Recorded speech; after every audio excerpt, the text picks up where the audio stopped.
to eradicate anti-Christian bias as outlined in the President's executive order. Joining me today are members of the task force and individuals who have been impacted by the anti-Christian bias. Together, this task force will identify any unlawful anti-Christian policies, practices, or conduct across the government, seek input from the faith-based organizations and state governments to end anti-Christian bias, find and fix deficiencies in existing and regulatory practices that might contribute to the anti-Christian bias. As President Trump has stated, the Biden administration engaged in an egregious pattern of targeting peaceful Christians while ignoring violent anti-Christian offenses. The president is right. Biden's Department of Justice abused and targeted Christians. Pro-life Christians were arrested and imprisoned for peacefully praying outside abortion clinics. The FBI spied on traditional Catholics in their parishes. President Biden declared Easter Sunday to be Transgender Day of Visibility. No longer. Vandalism against churches was 8 times higher in 2023 than it was in 2018. And it's at President Trump's directive, we ended those abuses at the Department of Justice on day one. We dropped 3 ongoing cases against pro-lifers and redefined the FACE Act to ensure that abuse would not continue and that American tax dollars were not used to support the weaponization of our legal system to target Christians. Just a few weeks ago, we convicted a man in Arizona for a plot to bomb Christian churches. The Department of Justice will protect religious liberty for Christians and for all Americans. We'll work closely with everyone around this table and take a whole of government approach to solving this problem, and ultimately protect Americans' First Amendment rights. The First Amendment isn't just a line in the Constitution, it's the cornerstone of our American liberty. It guarantees every citizen the right to speak freely, worship freely, and live according to their conscience without government interference. Protecting Christians from bias is not favoritism. It's upholding the rule of law and fulfilling the constitutional promise. Thank you to President Trump. We have an incredible opportunity, all of us around this table, to protect the rights of all citizens from discrimination based on their religious beliefs.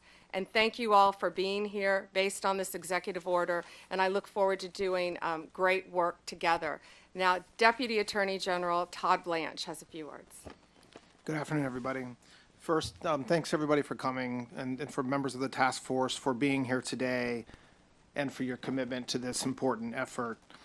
If you look around this table and the leadership that's here, I know that combined with our shared determination to establish sound, effective policies and to push back against any form of anti-Christian or anti-religious bias that has taken root within the federal government, this will allow us to carry out the President's executive order. I want to echo what Attorney General Bondi just said.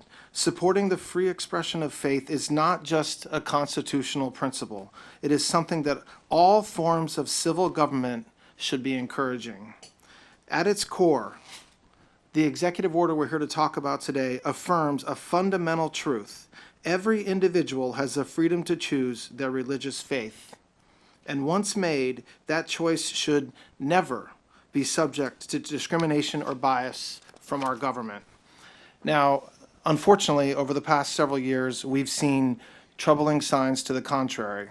We have witnessed actions that suggest an underlying bias against people of faith, particularly Christians. This task force was created to make sure this never happens again in America. We will investigate what went wrong, uncover facts, and ultimately chart a path forward. So today, we're going to hear from individuals who will share their personal stories, stories that reflect broader trends and challenges from the Biden administration's policies. Policies that, frankly, strip people of their inalienable rights. We're also going to hear from members of this task force about the ways in which anti-Christian sentiment may have shown up in their departments or their agencies. A key challenge that we face is a public misunderstanding of our form of government. We're a constitutional republic, not a pure democracy. And this distinction matters because in a republic, individual rights are protected even when unpopular. And misunderstanding this distinction allows our institutions and media to misrepresent our founding principles. Our government's purpose is to secure rights, not restrict them. So, yes, this task force has a big job ahead, but it's a vital one, and it's one that we're going to get done.